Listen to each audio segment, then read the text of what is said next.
캐나다 국제여행 제한이 2021년 1월 21일까지 연장되었습니다. 캐나다로 입국하는 시민권자 및 영주권자는 모두 14일간 자가 격리를 의무적으로 해야 합니다. 현재 캐나다에 입국 시 출입국 관리소에서는 캐나다 내에서 자가 격리할 공간이 있는지, 65세 이상의 고령층 지인과 만남을 피할 수 있는지, 기저질환이 있는지 등 코로나19 관련 다양한 질문을 합니다. 이후 지침을 알려주며 이를 어길 시에는 과태료가 부과됩니다.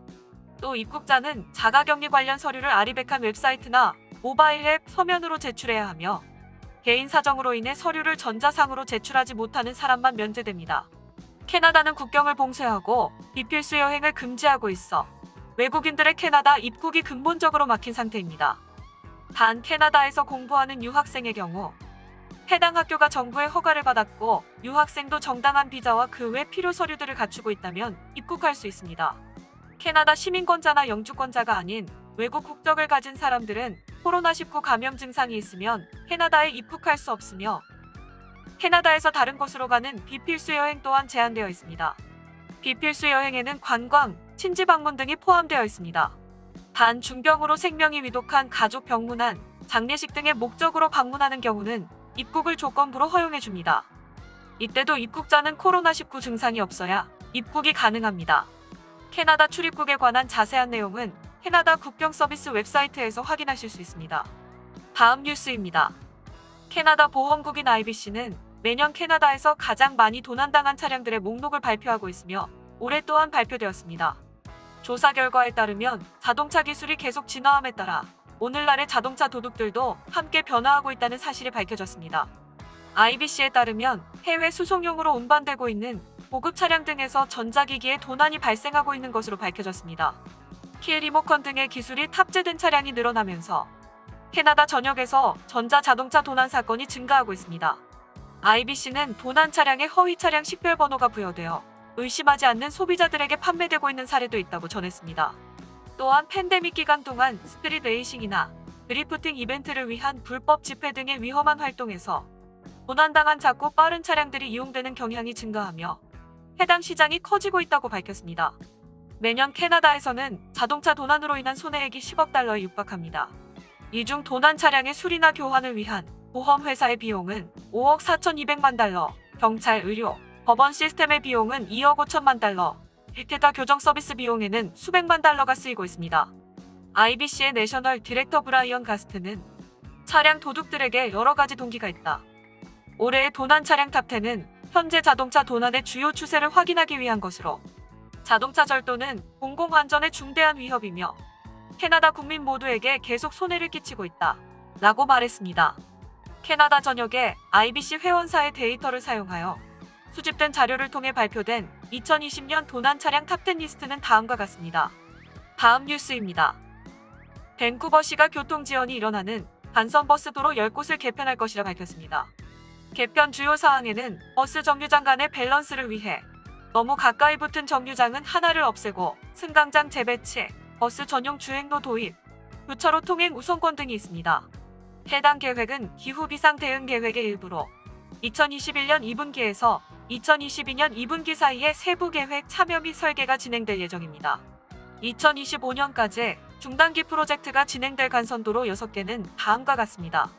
다음 4개 도로는 장기 프로젝트로 2026년에서 2030년 사이에 완공될 예정입니다.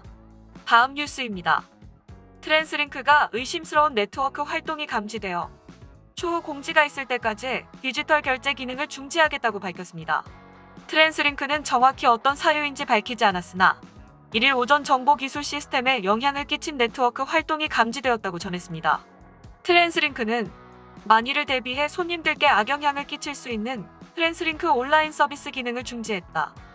컴패스카드 자판기에서 신용카드 및 직불카드를 쓰실 수 없고 대찰구에서도 탭투페이 서비스를 이용하실 수 없다. 라고 전했습니다.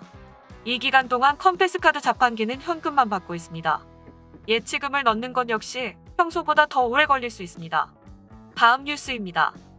브루스 라이스톤 에너지 광산저탄소 혁신부 장관이 BC하이드로 2020-21년 요금이 0.61% 인하하고 고객들은 2021년 초에 일회성 환급액을 받게 된다. 라고 전했습니다.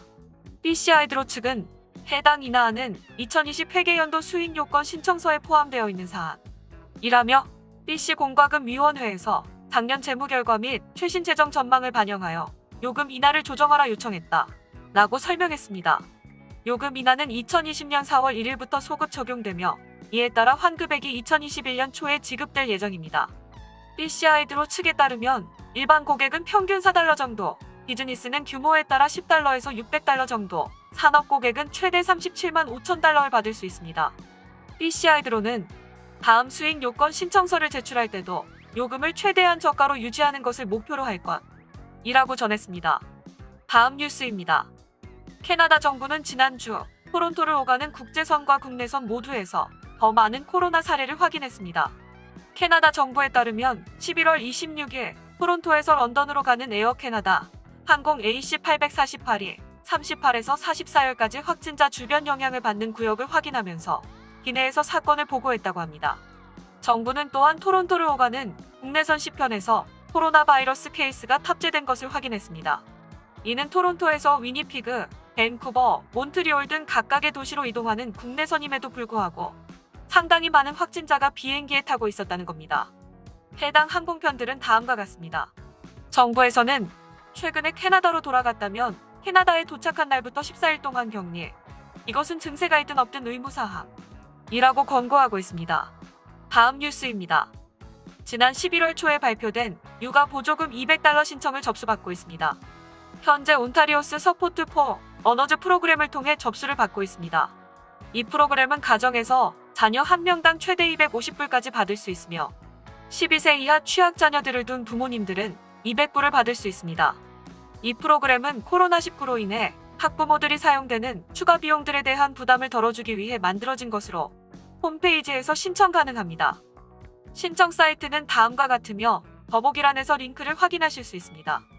자녀의 학교와 이름, 생년월일, 개인정보, 유효한 이메일 주소, 은행 정보를 제공하면 되며 신청 후 2주 뒤에 입금될 예정입니다. 다음 뉴스입니다. 2016년도에 토론토시가 만든 플로우티오는 제설 작업의 상황을 실시간으로 보여주는 지도입니다. 토론토시에 따르면 눈이 내리자마자 소금을 뿌리는 트럭이 고속도로와 메인 도로에 운행됩니다. 눈을 치우는 트럭은 2.5cm의 눈이 쌓이면 고속도로를 운행하며 5cm가 쌓이면 메인 도로에서 주기적으로 운행됩니다. 눈이 그친 후 눈이 8cm에 이르면 눈이 멈춘 기점으로 14에서 16시간 이후에 눈을 치우는 트럭이 로컬 도로에 운행됩니다. 현재 토론토시는 눈을 치우는 트럭 600대, 인도를 치우는 트럭 300대, 소금 뿌리는 트럭 200대, 1,500여 명의 인력이 상시 준비 중입니다. 또한 이와 같은 겨울 준비를 위해 매년 약 9천만 달러를 지출하고 있습니다.